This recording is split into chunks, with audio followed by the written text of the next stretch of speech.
information that was provided to the group members. So thank you. We're going to go ahead and start with introductions as noted in the agenda. So I'm just going to go ahead and take a look at who's joined us live this morning, so to speak, and allow for everyone to make some introductions, and then we'll move forward with in kind. So good morning, Shaylin. If you can introduce yourself this morning, that'd be great. Good morning. This is Shaylin, and I'm with Project More. And we work with families that have children with special needs primarily, and other families and children throughout Pima County.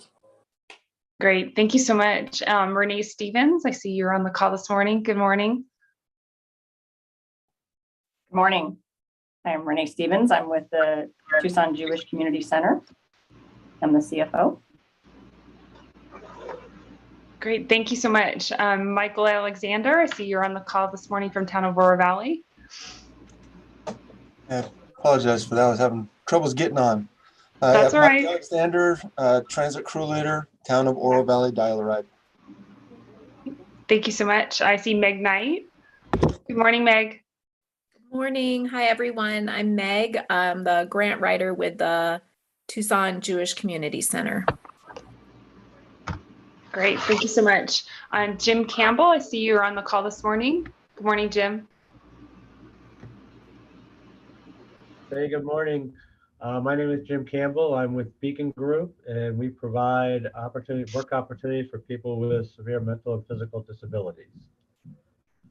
Great. Thank you, Jim. Appreciate you. Davida Mueller. Good morning, Janine. I am Davida Mueller. I'm a Suntran, and I'm the Director of Service Planning and Development. Great. Thank you so much, Davida. Thanks for joining us this morning. Jessica Winchester. Hi, I'm Jessica Winchester, and I'm the Vocational Director for Catholic Community Services. Thank you, Jessica. Steve Nath, I see you're on the call this morning as well.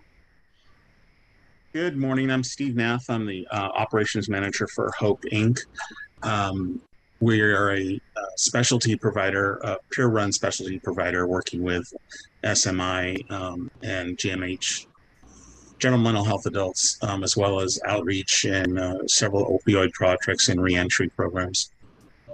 And I'm just the eye candy. It's Irma Yamas. That's the fleet manager. She takes care of everything for us. Thank you, Steve. Irma, good morning. Thank you for joining us as well. Hi, good morning. And yes, Irma Yamas, Fleet Manager for Hope Incorporated Behavioral Health. Can you hear me? Yeah, I sure can. Okay, thank you so sorry. much. No, you're good. Okay. Right, and then I see Carmen Johnson as well.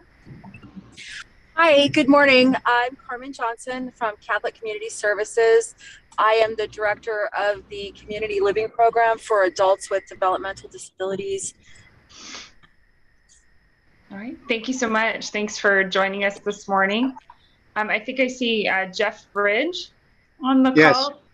Can you see me? Can you see my video? I don't know if I see your video, but okay. Well, I'll introduce myself. This is my first working group. I'm glad to be with this this group. To my fellow JCC colleagues, I'm a former president of Congregation Bet Shalom across the street. Currently general manager at Greater Vale Community Resources. It's a 425 square mile area. That's Vale, Corona, De Tucson, Rita Ranch, all the way up to Irvington Road, west to South Wilmot, down the Sarita Road, a couple miles south of that, into the Cochise County border. All we bring right now is feeding those who live with food insecurity, but we're looking at expanding our services throughout the region. Thank you. Great. Thank you so much for joining us this morning. And I want to make sure I didn't miss anyone. I thought I saw John Hodbaker as well, but maybe I was wrong on that. John, are you on the call this morning? I am with Mike. Hi, John. Thank you. Hi. You're welcome. Good morning. And then I know Jenna from the University of Arizona, she's joining us, but she has some technology challenges this morning, so she's unable to say good morning through audio today, but I just want to make sure everyone was aware that she is on the call and participating. So good morning, Jenna. Thank you for being a part of the call this morning. Hey, Janine.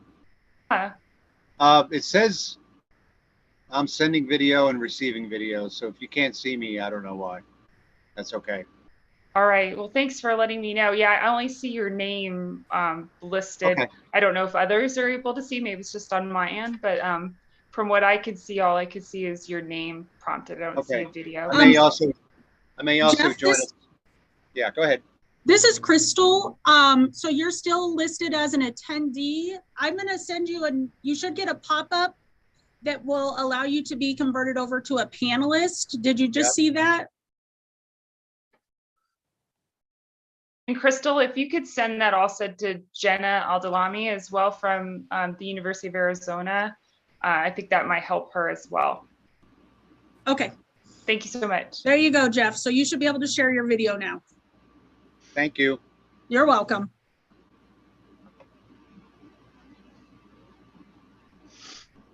All right. Did I miss anyone? I want to make sure that I didn't miss anyone.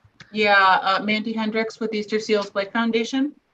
Hi, Mandy. I'm so sorry. I was trying to scroll through and see if I was missing anyone, and I failed you in that way. I apologize. No worries. So much. Hi, also Luz Navrat with Suntran here, the Community Outreach Manager for Suntran. Hi, Luz. I'm sorry. Thank you. Thanks for keeping me on my toes this morning. Let's see if I can't humiliate myself one more time by forgetting somebody else's the third time the charm. Is there anyone else that I'm accidentally missing? I apologize. Okay, I think that's it. So, all right. Well, thank you so much for being patient with me, missing a few people in there. I apologize again. And then also for bearing with us with some different link challenges. So Jeff, hopefully you're in a better space shortly by having a new panel. Yes. For Jenna. So Jenna, or either of you still continue to have challenges, please reach out to me via email or holler at me verbally. Either way is sufficient.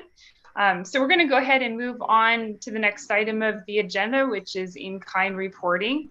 And so in the spirit of being consistent with what the slide suggests here, for in-kind reporting, for regional planning efforts, of course, they're enhanced by recording the time of the attendees, which includes like volunteers and active participants, and we collect data in relationship to the time dedicated to meetings and activities, and apply for use as matching funds for grants and federal dollars. So with that, if you are paid with federal dollars, please let us know now so we do not count you towards in-kind reporting. You'd still get credit for participating in this meeting, but we would just not allocate your time towards in-kind reporting. So if there's anyone that is paid through federal dollars, please let us know now so that we do not count that.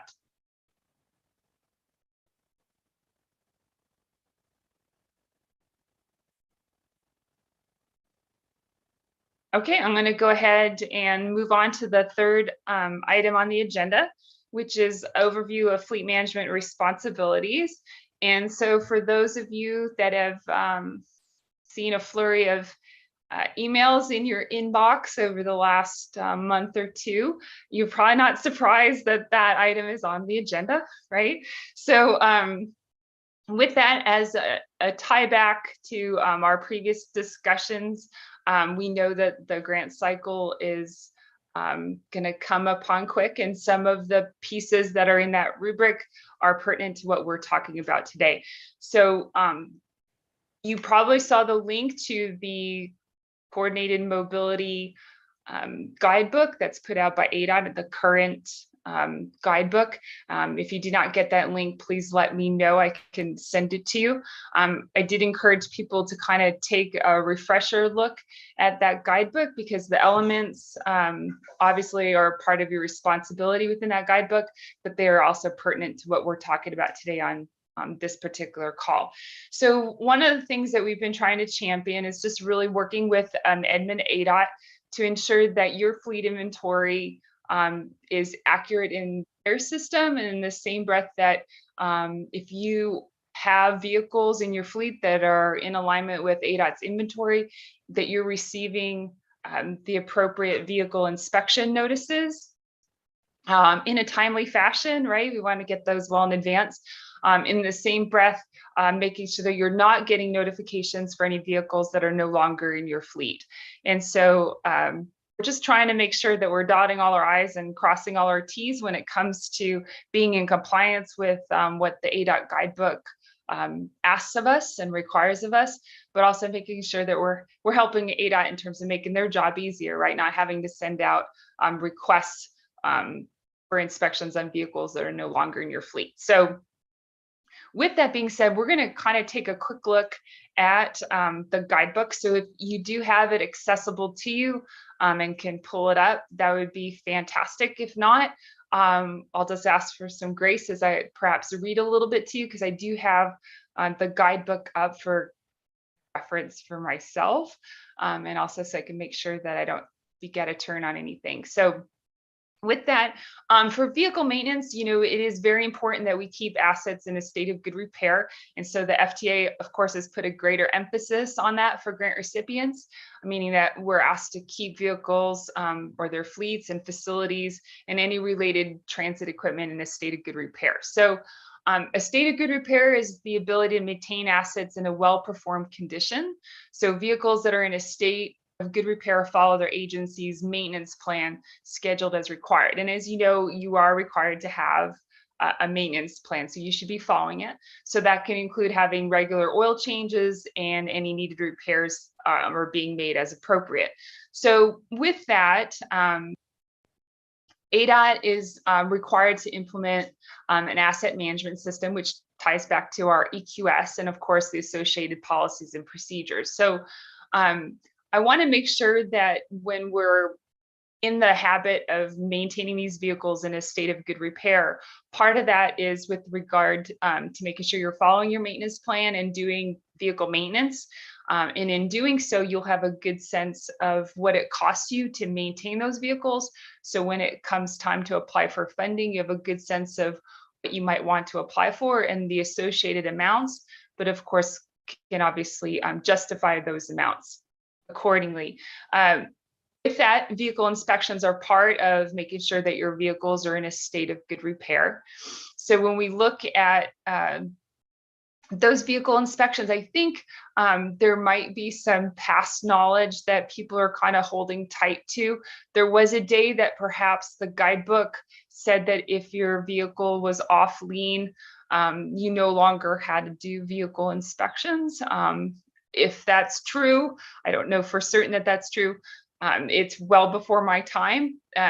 If that was true at one time, one of the things that I would share with you is that you're always held to the standard of the most current guidebook. So if the most current guidebook has changed and that statement means it's no longer true, so whether it's on lean or off lean, you still have to do an inspection on it, then that is the rule in practice in that moment. So our guidebook today does state that you are required to do a vehicle inspection regardless of whether it's on or off lean. So make sure that if you've been kind of holding on to perhaps some old practices from way back, that you're revisiting the guidebook and getting yourself very familiar with it, but also making sure that you make that change. I don't know that anyone in this group is in that habit, but just in case some information that might be slightly out of alignment, I wanted to make sure we brought that to everyone's attention. So one thing I have noticed with regard to vehicle inspections is, and it's in the guidebook, and it talks about that even if you don't receive a notification from ADOT for whatever reason about a vehicle inspection, you're still required to have the vehicle inspected. And so one of the things that I would encourage you to do is, again, visit your fleet inventory, make sure that it's in alignment with what ADOT is showing, and reaching out to Edmund on that.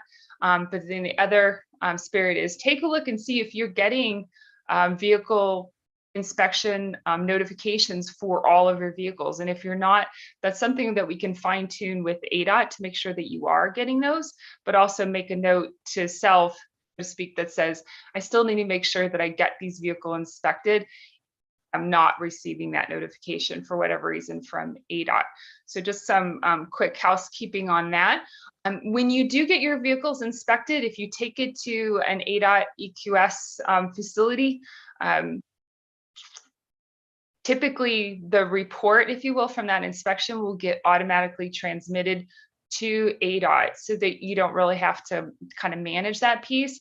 But what I would ask of you is obviously to hold on to the results of that inspection for your own records, but also to make sure that Edmund did receive it, because that helps kind of close the loop. And when you send it to ADOT, if that ends up being something that needs to be done, please copy me. So this way that I know that the vehicle did in fact get inspected. I do try to track those things because part of my job as a mobility manager is to help oversee and make sure that these vehicles are being well taken care of. So it helps me do my part. If you do choose to take it to a third party, if you will, obviously you're not allowed to get reimbursement for that expense, but you still do have the right to take it to a certified and authorized mechanic for that vehicle. And you just need to make sure you provide them with the appropriate inspection form. And then that inspection form, the results of it would, of course, need to be sent to ADOT, and that would be your responsibility to send it. If you need a copy of that particular inspection form, please reach out to me and I can resend it to you. I did send it out in a previous email, so hopefully it's still in your inbox somewhere, but for whatever reason, if it's not, don't worry, I can resend it. So that is what I have for vehicle inspections. I'd like to open it up a little bit before we move to transfer and disposals, to see a couple things of what challenges are you facing in that space with regard to either vehicle maintenance or vehicle inspection, things that I can champion for you with ADOT to make sure that we're making this process as easy as possible. So I'm just gonna kind of open it up to see if there's different support elements that could be of value to you, or even just questions about the process. And I say that because we have a lot of agencies that have been part of the program for many years. They're very familiar with the process. And then we have agencies that are relatively new, or we have some agencies that are somewhere in the middle. Their agency, if you will, has been with the program a really long time, but the staff members that are within that agency have changed over the last few years, especially with COVID. And so for some of the folks managing it, this is all new to them. So I want to make sure that we're fair to all the people in our working group, and based on their knowledge and comfort level, that we give them an opportunity to ask questions or just kind of speak to things that they're finding challenging, so that I can do my job well and support you, number one, but also reach out to ADOT if there's any things that you think we should address. So I'm just going to go ahead and open it up. And I'll try to do a good job of seeing hands raised so I can call on people and not miss anyone. So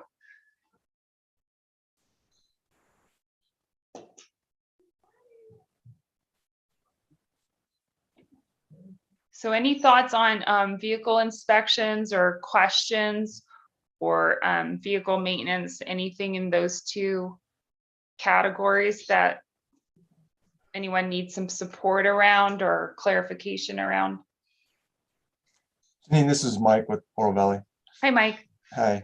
Yeah, I find it actually fairly easy to use. You call and make an appointment. You get there. It takes about 30 minutes for them to inspect it. The one thing that we always have gotten a confirmation through a survey that says, hey, you guys took this vehicle down, it has the VIN number and everything on it, quick little survey. I actually print that out and keep a copy of that with the inspection paperwork that they gave us. That way, if there's ever any issue of not being inspected, I can bring that up and send it to Edmund and Brian and let them know that it was inspected, which has the inspector's information on it. So they'll see that. That's a great best practice. Thank you, very Mike, easy. for sharing that. Yeah, that's really good. And for those of you that might not be familiar with that customer survey that gets out, maybe you're like, I don't have time, and you just hit delete, sometimes that happens, right?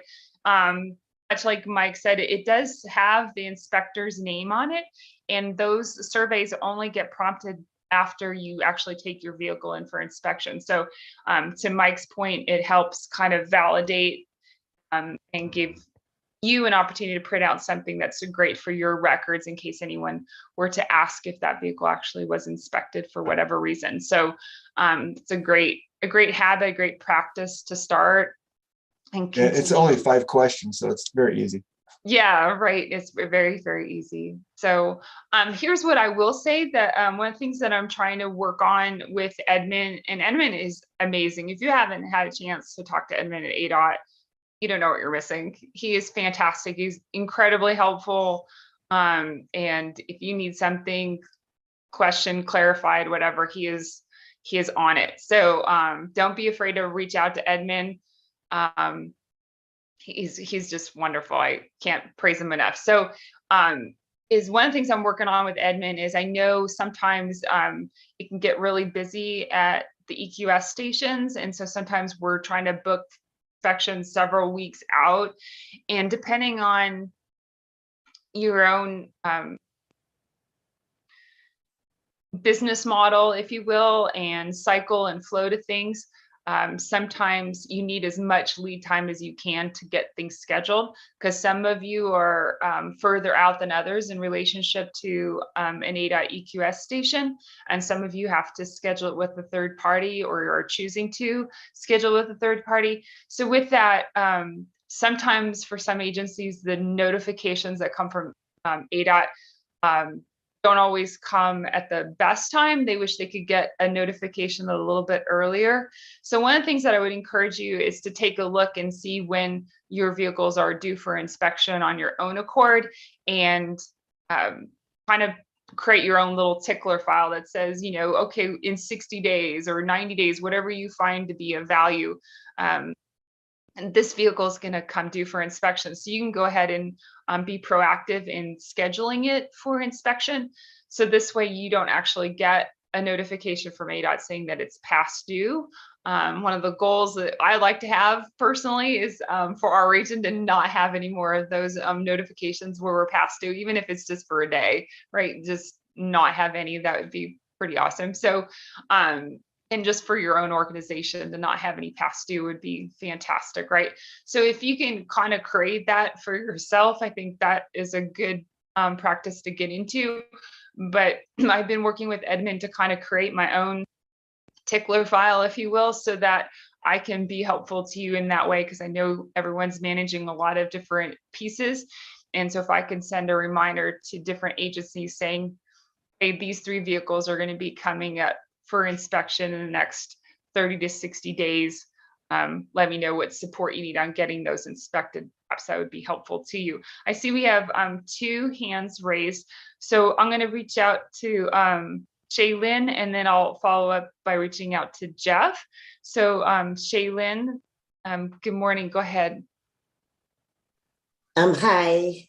So we received one of the Ford, the Econoline, the 14 passenger that has like the separate like caddy part on top of the vehicle. And so we've had a couple of recalls, and the first one was quite a while ago, and they took care of it at the Homestead Ford at the Auto Mall here in Tucson. But we just had another one, and we had to drive it all the way up to Phoenix because there's no Ford dealership anymore that has a bay large enough for So I didn't know if, so we have that, but just as far as just getting like repair work, so we've had some problems with the doors not shutting and we kind of have to mess with them. And so, and they're recommending we go to the place that we got it from up in Phoenix.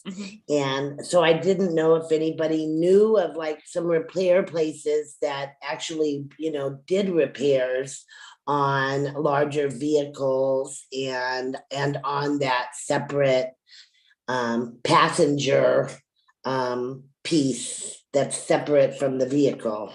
Right. Yeah. So that's a good question, Shaylin. And we could still open it up to the group, but I think opportunity would be to work with ADOT together on this, because this is a relatively new vehicle and there's probably some warranty elements within that we want to make sure that we're respecting. So making sure that we follow the right process for that. So let's talk through that with ADOT. We can set up a call and see what the best way to manage that would be. Okay, thank you. Okay. All right. Thank you. All right, Jeff, I see that you have your hand raised, and I see Nick joined the call. So good morning, Nick. Glad to have you. Hi, Jeff. Go ahead. Hi, I actually hit it by mistake, but I'll just ask a quick question. Yeah, go for it. Am I the only one that's not currently providing services through PAG? You know, because you went into fleet vehicles. Am I the only rookie on the call that's trying to become part of the? You're not. I don't know that you're the only rookie per se, but I think you're probably in a very unique space with a lot of volunteer drivers and trying to learn more about the program and what's involved and whatnot. Trying to remind myself who else is also on the call. But as far as the larger group, whether they're on the call or not, there's a few other people that are still trying to learn the lay of the land and figure out. But to be fair, the funding comes from the FTA. Not from PAG, but yeah, I get what you're saying. But we're glad to have you. So thank you so much for being here. Glad to be here. Thank you. Yeah, you're welcome. And Nick, you didn't get a chance to introduce yourself, so I'm just gonna tie back just a little bit to earlier in the agenda just so you have a chance to introduce yourself. Yeah, sorry, I was having problems with finding the link to get in here, and then I wasn't added as a panelist till late. But anyway, Nick Trees, La Frontera, La Paloma, Cebus, Impact. A little bit of everything. I think we have a total of 7. I would have to look at the inventory again that we have to adhere to these processes for. And yeah, no, I'm glad we're doing this review. I know you've helped me learn more than I thought I knew already through this process, and I think maybe I'll share a little bit of that with everybody, and I'm not sure if you touched on it earlier, but I was under the impression, if any of y'all have formally known as ADOT vehicles in your fleet that have had the liens released, I was under the impression that we had no longer had to go through this inspection process, and I was reminded that we did, and actually had to re-add all these vehicles back into the system in order to accomplish that. So. Yeah, and I shared with the group that I think there might have been a day where that was the practice, but there's also like a footnote that says, you know, please always refer to the most current guidebook for any changes. And so sometimes that gets lost in translation, so to speak. Right. So we're making sure that people know that, and it's a big handbook, and that's what we have you for. There you go. There you go. Thank you for all the help through the process and getting me caught up to date. I appreciate it. There you go. All right. Well, thank you so much, Nick. I appreciate you being humble and sharing that. We're all on a learning curve, and so yours just happens to be with this particular element, but everyone has a learning curve with something. So there's a lot of grace in this space today. So thank you for joining us. So we're going to go back to what we were talking about before I deviated a tiny bit to allow for some introductions. We were just talking about different challenges or things, successes as well in the vehicle inspection, vehicle maintenance space. And Mike Alexander had shared a little bit of his best practice on how he prints out that survey that he gets as soon as, or that he gets from ADOT as soon as a vehicle inspection is completed. And so it not only notates by proxy who the inspector was, but it kind of gives like a timestamp, if you will, of when the vehicle is inspected, which would be commensurate with the actual vehicle inspection report. So just as a quick refresher reminder, when you get those inspection reports, obviously hold on to them. If you did get it inspected by a third party, you definitely own the responsibility of sending it to ADOT. And it's always a good practice to make sure that ADOT did receive the inspection report from EQS, just on the off chance it didn't make its way up there. It doesn't happen very often, but sometimes it happens. We all deal with odd things that happen with technology from time to time. So that's always a good habit. And then again, even if you do not receive a notification from ADOT about a vehicle inspection, you're still required to get one.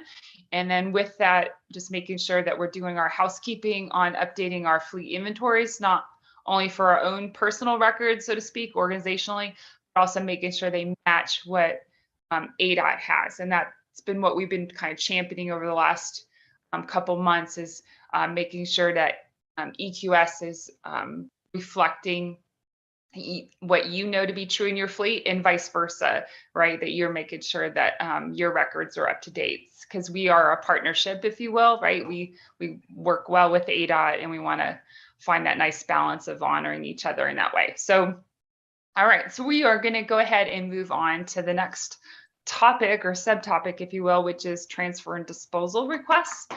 And I know this one comes with a lot of thought. So we are going to try to navigate it as easily as we can. So with transfer and disposals, the big thing that jumps out in my mind's eye anyway, for us to kind of have a refresher around, is about vehicle useful life. So if you haven't looked at the guidebook in a while, page 35 is vehicle useful life. At least that's where it starts. And before I jump into it, I just realized I forgot to mention one quick thing on inspections. In the guidebook, it does state your responsibility with regard to what happens if a vehicle fails an inspection, and what things qualify for you to no longer use that vehicle to transport passengers if it fails an inspection. So make sure that you are aware of those pieces. And then once the vehicle is repaired, and there's a time frame, I believe it's 30 days for it to be repaired by a certified mechanic, that is your responsibility to make sure that you notify ADOT that it has been repaired. And then I think the best practice is to wait for ADOT's approval, if you will, to say that you are now allowed to kind of return it to your fleet, if you will, in the sense of being able to use it to transport passengers if it was under the criteria where you cannot use it to transport passengers. So just a reminder on that, make sure you revisit the guidebook on those pieces as well. So for vehicle useful life, like I said, I believe it starts on page 34 or 35 in the guidebook. There's a lot of like misconception, if you will, about vehicle useful life. The rubric or the table that ADOT has posted in the guidebook with regard to useful life has changed over the years. It gets updated. So if you've committed to memory what the old useful life standards are, please visit the guidebook to make sure you're familiar with what the new standards are, because that is one piece of the puzzle, so to speak, towards being able to get permissions for transfer disposal. The other piece is it ties into when it might make sense for you to apply for funding for a vehicle replacement. So ADOT does consider the range of useful life from the minimum mileage and age that it can be considered for disposal. And so I try to point out those two key words. It's the minimum mileage, and it's when it can be considered disposal. It's not necessarily a guarantee. There's lots of variables that ADOT looks at when they decide if it's approved for disposal or even for transfer. So make sure you're familiar with that. So, and then within that, with the category of useful life, there are some aspects to how vehicles that have been replaced, if they continue to be utilized as a backup or a spare, and those types of elements. So especially as we lean into another grant cycle, being cognizant of those pieces will be very important. So make sure you take a look at that as well. All right, so one of the things that I'll see on the transfer and disposal request forms that I think is kind of a missed opportunity, and I'm hoping that we can kind of shore it up, is down at the bottom of the vehicle disposal request form, there is a section that says we request vehicle transfer or disposition because, right? And that's kind of your opportunity to kind of state your case on why you feel it's pertinent for this vehicle to be transferred or disposed of, right? So tying back to what we just said, where we have the minimum guidelines for mileage and age. So if you really feel like this vehicle needs to be disposed of transferred, and it's right at the minimums, but you feel strongly that this needs to be disposed of or transferred, that's your opportunity to state the why. And I'll give you an example. So some vehicles might have low miles, but for whatever reason, it's just kind of a lemon, right? It's your problem child in your fleet. The maintenance costs just seem to be exorbitant year after year, and it just doesn't seem worth putting the money into. And it's not the lack of trying. It's not because you've neglected the vehicle. It's not because you haven't followed your maintenance plan. It's just one of those quirky things that happen sometimes. It's a lemon, I guess you could call it, right? So if that's your story, right? So put that in there. Not necessarily that it's a lemon. I'm not saying use that word choice, but put the why. Put the cost of maintaining this vehicle has been this, or the transmission went out. I'll just give kind of some other example. Like the transmission went out, the estimated cost to replace transmission is X. And put that in there. Or maybe the vehicle is just not utilized as much as you initially thought you were going to use it because of COVID, because of different changes, programs, shift, etc. I mean, you have to give your reason. But that helps ADOT kind of understand the why behind your request. And oftentimes I just see that section blank or a little vague. So if you feel like you can give a little bit more detail, I'm not asking for a novel, put a few more sentences in there, because I think that helps ADOT understand kind of the why behind it. But I think some people forget to fill out that section. And so sometimes ADOT will reach out to me and say, hey, we have this transfer disposal request. You kind of know the why behind it. And then I have to circle back and then find out the information, then send emails. And we lose some precious time in that. So if you can remember to fill out that particular box, that could be helpful. Another opportunity they see in the transfer and disposal request form is up in the top right. There's a drop down that says a variety of choices. It'll say that you're trying to transfer it, or you're trying to do a lien release, or you're trying to sell it at auction. There's basically a requested method of disposition category. Sometimes I see that field completely blank, or one that doesn't necessarily make sense for how we use this form in relationship to the vehicle that's on the sheet. So just kind of double check that and make sure that you've selected the right one. The other part is those other boxes for coordination purposes, where it says, like, does it have a ramp or a lift, or is it under warranty? Does it have fare box, number of securement areas, number of seats, fuel type, those pieces. The more information that you can offer in that is incredibly helpful. It might not seem super helpful for a disposal request. It still is, But for transfers, it's huge. So member securements is really, really important for people considering whether or not they want to accept a vehicle that is potentially eligible for transfer. Whether or not it has a ramp or a lift is incredibly helpful. So even notate somewhere in there beyond just checking the box ramp or lift. One of the recommendations I'm making to ADOT is to make a separate box, one for ramp, one for lift, and even adding in the table that selection so it's actually by vehicle, because even using the way it is, it doesn't really specify which vehicle has the lift or the ramp. But we'll work on that. But in the interim, if we could at least try to make sure that we're at least filling out those pieces, that would be helpful. Because when these transfer requests go to ADOT for approval, one of the first things that ADOT will often ask me is, what's the need within the region? Who could benefit potentially from this particular vehicle? And opportunity to kind of say what I feel like I know or understand based on our discussions.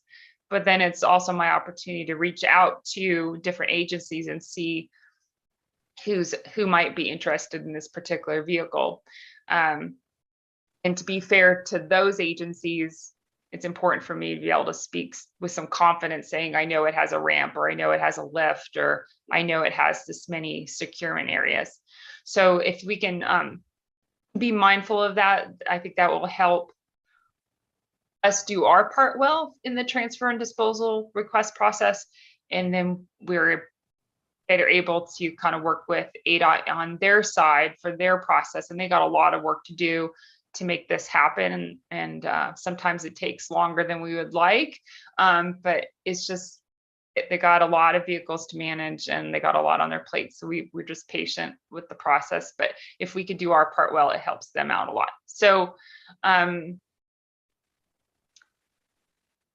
any questions on vehicle and transfer and disposal process, meaning like filling out the form or anything like that?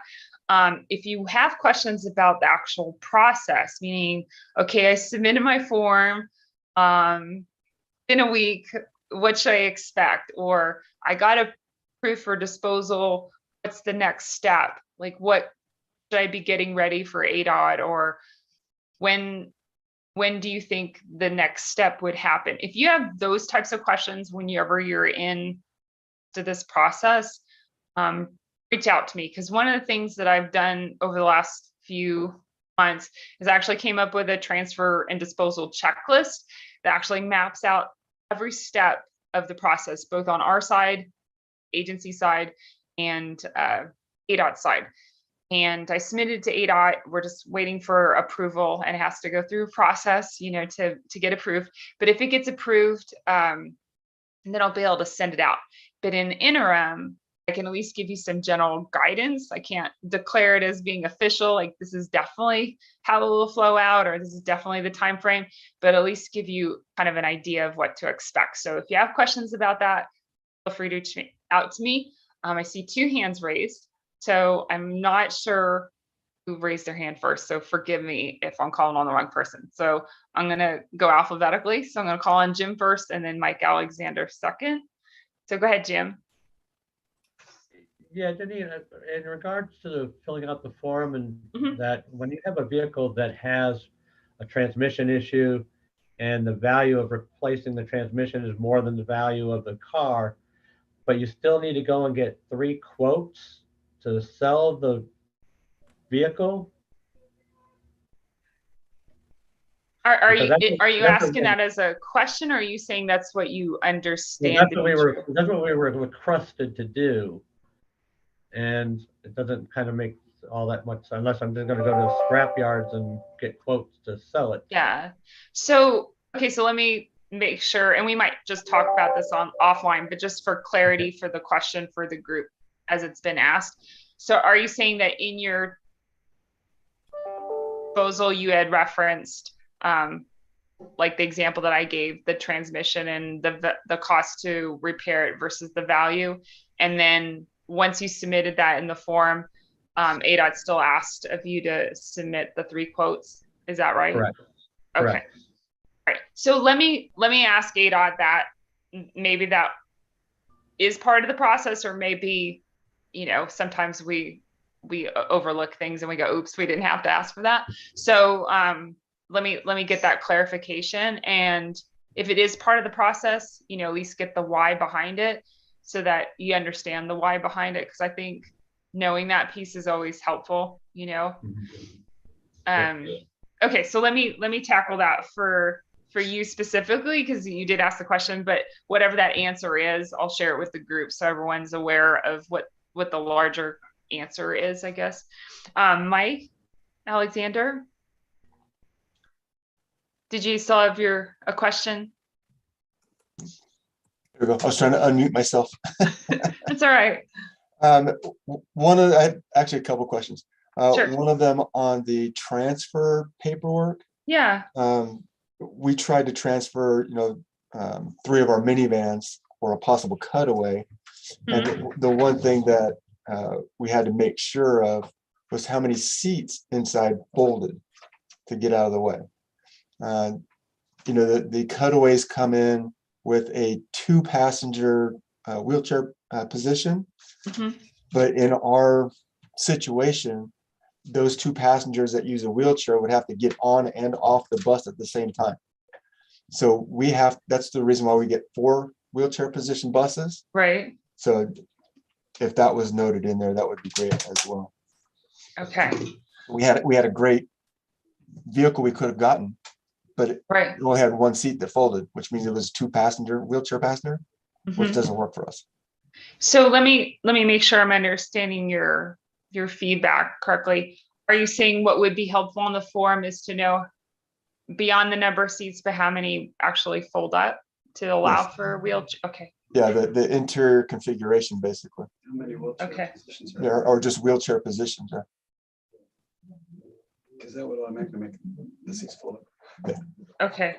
All right. I added that to my list of possible suggestions for the form to be upgraded. Okay. Yeah. So thank you. Yeah, my other question is, does ADOT get the useful life information? Is that an FTA thing, or that's them coming up with that number? And my real question is, are they taking into account the maintenance? Jim was just talking about having to replace a transmission. I don't know how many miles was on that, but most of what we drive is, or at least for us, is city. So city versus highway is a lot harder on a vehicle. So trying to get 250, 300,000 miles on a vehicle, I mean, you're going to run into all sorts of mechanical. We had a vehicle, it had 150 and 153,000 miles on it. I replaced the engine. Right. I mean, that's a huge expense. Here's what I will say, and then the rest, I'll probably, in fairness to ADOT, I have to let them kind of field it. But the first is, I don't know if it comes from ADOT or the FTA. That's the first most honest answer I could give you, and I will ask ADOT for that clarification.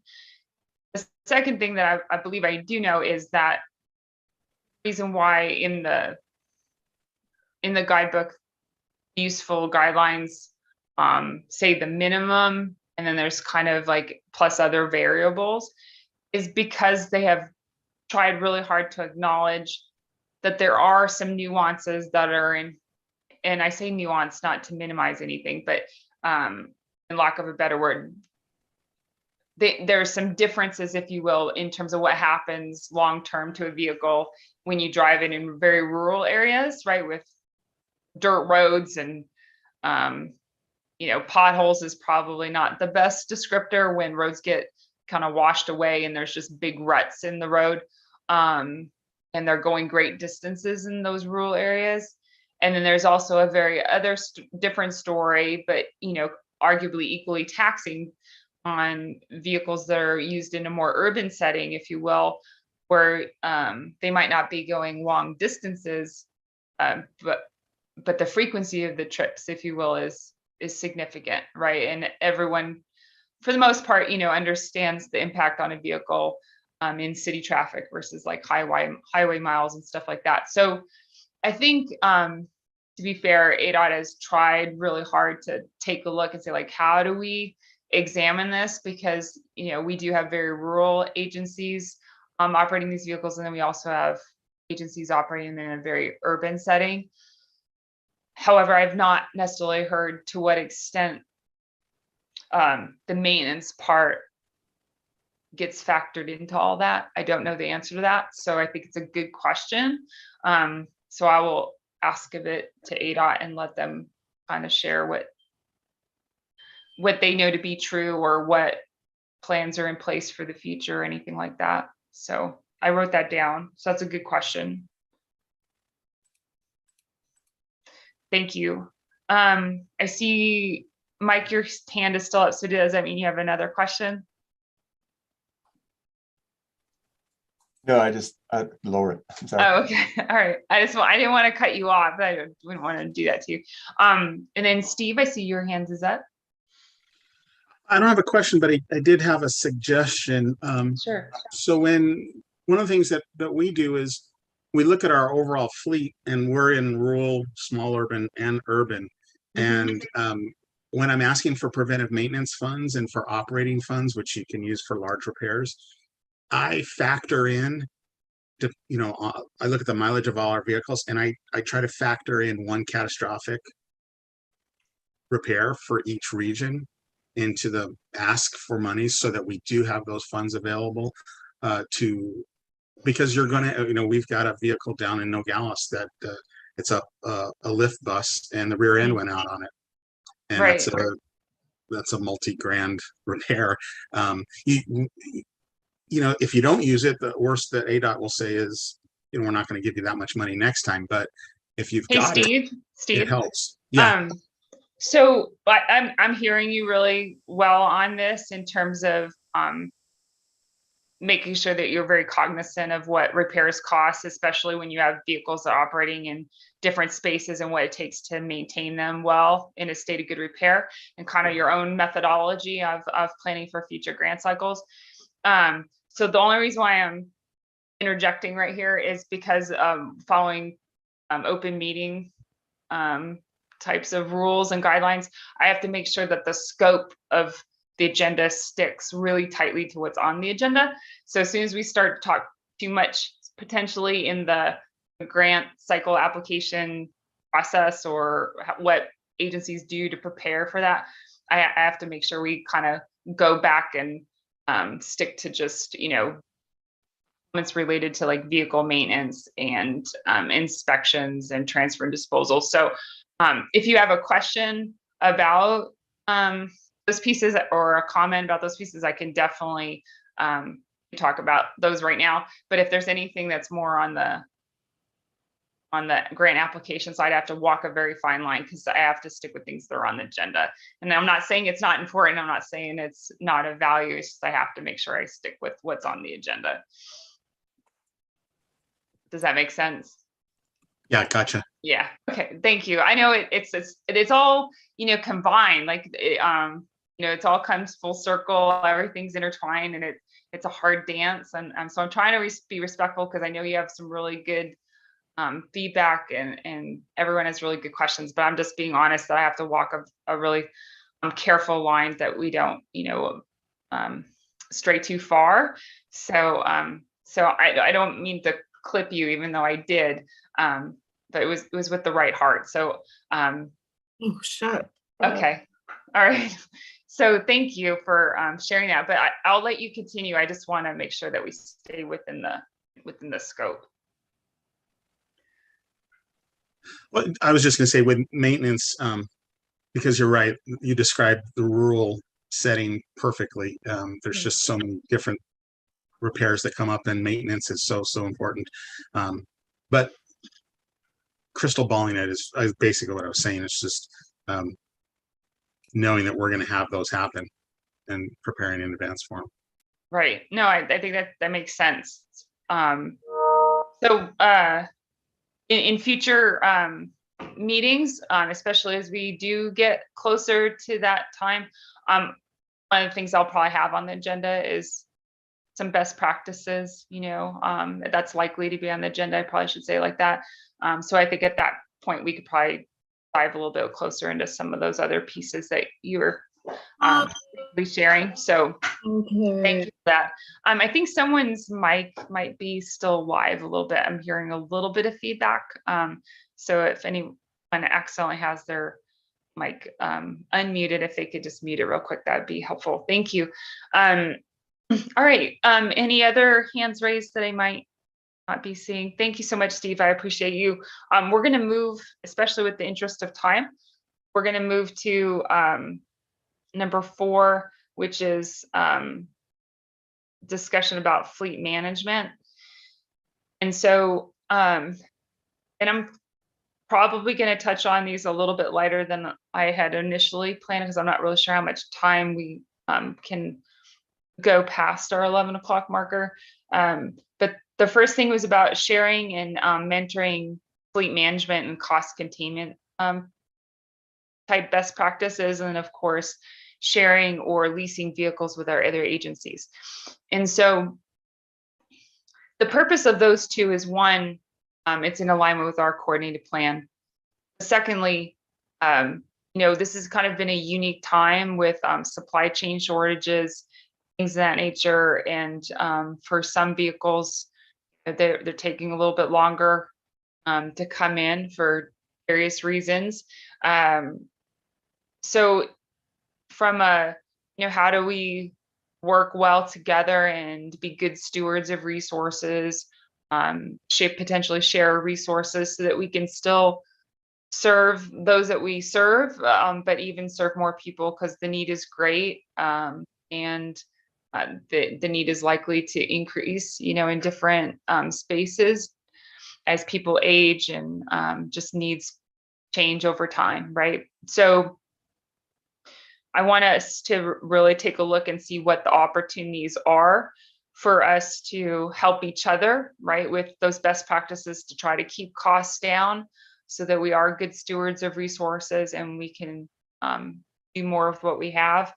But then also that sharing or leasing of vehicles, if that's a possibility, let's take a closer look at that, on what that might look like or how we can make that happen. Because if there are vehicles that are arguably underutilized, even if it's just on a Tuesday, during a certain interval of time, and another agency says, if I could lease that from someone, that would really help us out on a Tuesday, because we're short a vehicle for whatever reason,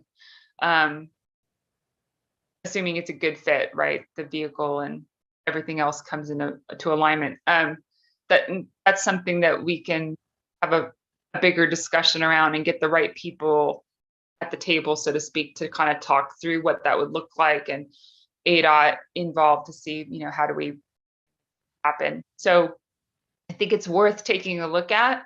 Part of the whole goal of the working group and this funding space is coordination. And so I think there are some opportunities in our region to advance it. And so if we have to start small, and maybe that small step is in the sharing or leasing of vehicles, even just in short intervals of time, so to speak, then maybe that's a good place to start. I don't know. That's something we can decide together. But I wanted to kind of plant that seed. So I'm going to take comments at the end, just for interest of time, but I'm going to move to agenda number 5 item to talk through what's meant by those pieces. So number 5 is, discussion on bridging transportation gaps. So again, in alignment with our coordinated plan, we identify different gaps in our region. And one of the opportunities that we've outlined is, how can we do a better job of coordinating with public transit and paratransit? And I know Davida and Luz and her team, and even Mike and John, they've always had this great vision of how to work together with other agencies, whether you're currently funded by $5310 or not, or you're a volunteer driver organization or not. But there's a heart for how can we work together. So I'd like to see what conversations we can have, even if it's a separate group, that has a heart for this. Is like, how can we coordinate with paratransit? How can we coordinate with public transit, especially with some of the new things that, you know, Suntran has been bringing forth over the last few years. And I know they have their own vision of where they'd like to take things, and I don't want to speak for them, but I think there's an opportunity to see, you know, what's possible over the next several years. So I'd like to open up conversations about that. Historically, we've had conversations about opportunities to bring on non-client riders, you know, and putting them with our client riders or our members, however you phrase it. And I know some agencies, for very specific reasons, they're not able to bring on non-client riders, and we all respect those reasons. But for those that do have some flexibility and an opportunity to bring on non-client riders, I'd like to kind of open the dialogue about that a little bit more fully, even if it's, again, with a separate group. There are some agencies that have done a phenomenal job of doing that already, and I can't thank you enough for that. I know like Catholic Community Services and Easter Seals, they have stepped up time and time again to see how they can make that happen. UCHC has, you know, helped me champion some things in terms of how can we get some people that live in very, very rural areas get to medical appointments. And so you all have different points of wisdom on how we can make this work. There are some people that are elderly and or disabled that live in some areas that it's really hard for them to get to medical appointments or mental health appointments. And if there's ways that we can work together to make that happen for them, I think that's something we can take a closer look at. And the last part kind of dovetails to what I had said before about sharing or leasing vehicles, because it says sharing or leasing vehicles again, but this is more to expand service, right? So if there's an area where we currently don't have service, and it's because potentially we just don't have a vehicle to make it happen. But if someone has a vehicle that's kind of in a downtime, but by proxy of sharing it or leasing it, now we can expand service into an area that right now perhaps is somewhat untouched. There's some value in that. So I'm going to open up for any quick comments or discussion items around any of those two. And then you can email me or call me offline, and we could talk about anything that you'd like to see happen or concerns about that offline. But perhaps we will bring that back into a future agenda item, just because I really feel like that's something we need to work on as a group, because it is in alignment with our coordinated plan. So any comments, questions about anything that's on items 4 or 5? And I know that's a lot, so I apologize.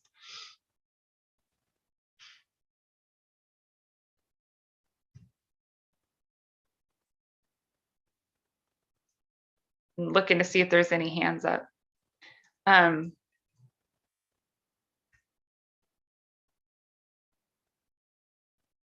right, so the final thing I would add to that is the areas that are, you know, going out towards like cells and like 3 points and different areas like that are very rural. There's a need there to see how we can link arms, even if it's interregionally, like the Seago region that sometimes has trips coming all the way into Tucson. So I think there's some opportunity for us to figure out how we can partner with other agencies. So perhaps noodle that, so to speak, let it simmer for a little bit and see what ideas come to pass. Or even if you have some things that you think, well, here's what we're needing, and if someone could partner with us in this way, it would help us. Whatever that story is, if you could share it with me, we can make sure we take a look at that period, but especially decide if it needs to be a future agenda item. I see Jeff is on with his hand up, so I'm going to call on Jeff, and then we'll probably adjourn the meeting. Oh, can you hear me? Yeah, Jeff, go ahead. Okay. Real quick, as you know, I'm starting out as a rookie. We don't have any service that I know of in southeastern Tucson metropolitan area, and we do get the calls.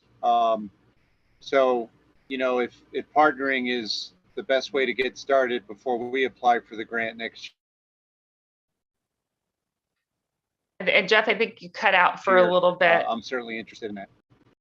And Jeff, you cut out for a little bit, but just to be clear for those that are still on the call, yours is in the food delivery space, right? You're not transporting passengers at this time?